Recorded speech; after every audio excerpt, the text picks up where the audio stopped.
وفا یارم کرده غم بارم. سلام با همتون بیننده گرامی، پادشکونی بهترین کانال و دوستداران صوت و نوا. سر اول میگویم که اگر دوستداری صوت و نوا نباشی میتونی نوا را تا با آخر تماشا نکنی و اگر دوستداری صوت و نوا باشی پس با ما باشید. خب دوستان عزیز، خیلی باز شده است که من در این کانال نوار نکردم. سببش چه؟ سببش اون که راستی دیرم از خود پادپیسچیکون و از شرکت یوتیوب مانده است. برای چی؟ برای اون که پادپیسچیکون ما دستگیری نمیکنید کانال. خب دستگیری شما گذاشتن لایک و پادپیسچیکون شدن در کانال و اینچنین نوارا تا با آخر گوش کردن است. راستی سه مرتبه است که با شرکت یوتیوب ضعیف‌کار اون میکنیم که ما را همچون کارمند خود قبول کند، اما نمیکند. برای چی؟ برای اینکه دستگیری نیست از طرف خودی پادپیسچیکون، خیلی که گفتیم. خب نوار را تماشا میکند، تشکر. کلاس را زیر نمیکنید بسیاری از شما. مثلا بسیاریاتون میدونید که شرکت یوتیوب دوست میدارد کلاس گذاشتن رو در نوارها. و همین خاطر دوستان عزیز، کلاس گذاشتن شما امکانیت میدهد که نوار ما تستر با شبکه یوتیوب پهن گردد. کلاس رو زیر کنید و همچنین پادپیسچیکون شوید در کانال. مهمش این است که نوار رو یک مرتبه حداقل تا با آخر یک مرتبه تماشا کنید. خب دوستان عزیز، میگذاریم به قسم دیگر، یعنی که نوار آخرانی که من گذاشته بودم بی‌وفا یارم از شهریار دولت بود. این رو من تیار کردم و در یوتیوب گذاشتم. متاسفانه افتر اسکیپ رفت اومد، باز یک 4 تماشابین داشت که من الکی باز دلیت کردم. بعدا بی‌وفا یارم از گروه اقبال را دسترس کردم و تیار کردم، پیشنهاد شما میکنم. خب دوستان عزیز، پیش از اون که پیشنهاد شما کنم، غالبان نوار گذشته را معرفی میکنیم. اولین شده مضبوط محمود در اینجا، یعنی که در نوار گذشته نوشته بود بی‌وفا یارم کرده غمبارم، بشنوید آشنا از دل زارم، شهریار دولت خواندگی است. این را پیشنهاد ما کرده است. تشکر مضبوط محمود که همراه ما هستید. و غالبی نوبتی که شاکرجون دولت است. سلام برای شاکرجون دولت که از اول کشودیم خود همین کانال رو از اول با ما بود و با ما هست. امیدوارم که با ما خواهد بود. خب شاکرجون دولت بی‌وفا یارم درد و غم دارم، چنین نوشته است. تشکر شاکرجون دولت که همراه ما هستید. و دیگری فدیه 66 تیوی بی‌وفا یارم کرده غمبارم، یعنی که این سرود رو با ما نوشت که چنین حافظ ها میخونند این سرود رو. تشکر به همتون که همراه ما هستید. گذاشتن لایک و پادپیسچیکون شدن رو در کانال فراموش نکنید. این چنین یک مرتبه حداقل نوار رو تا با آخر تماشا کنید. تشکر که همراه ما هستید. و اگر دستگیری از طرف شما نشود دوستان عزیز، ما هیچ کار کردن نمیتونیم، یعنی که ما به شما هیچ هستیم، یعنی که هیچ کس نیستیم، چون که شما تماشا میکنید، شما مخلصان هستید، شما میتونید کانال رو پیش برید. اگر کانال ما پیش نرود، منیتیزاسیون ما فعال نگردد، نوار نخواهد شد و این چنین کانال دلیت خواهد شد. و همین خاطر دستگیری کنید که تراک تولیکی زیاد شود و از همه مؤلفانی که مینوس میسازن، یعنی که میندار هستیم و خواهش میکنیم که کانالی که ما مینوسوفته تاجیکی رو کاراوکه میسازیم، خواهش میکنم افتر اسکیپ رفت سرودهایی که ما میگذاریم نگذارید.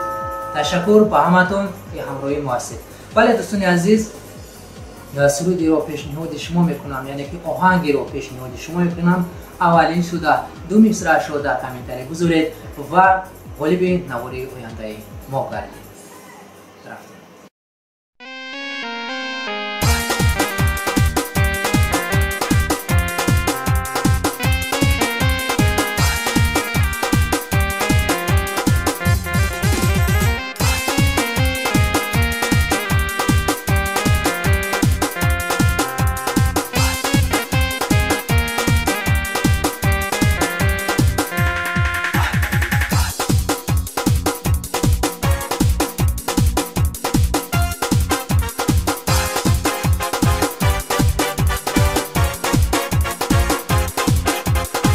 بله دوستان عزیز گمان میکنم بسنده است با کسانی که دوستوری ساخت نو است با شنیدن این گونه آهنگ دو مصرع رو در کامنتاری میگذارم.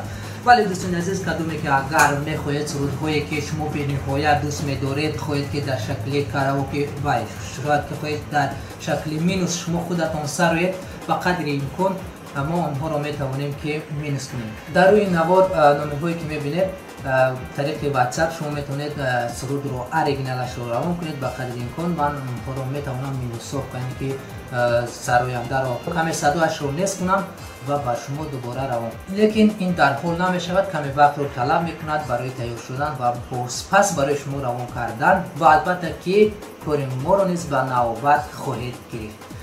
تشکر که همراه ما هستید. مرحمت. کاراوکه بی‌وفا یارم از گروه اقبال پیشنهاد شما میگردد. سلامت باشید. منت داریم. گروه اقبال مؤلف این مینوس از شما رفت.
سلامت باشید دوستان عزیز که همراهی ما هستید.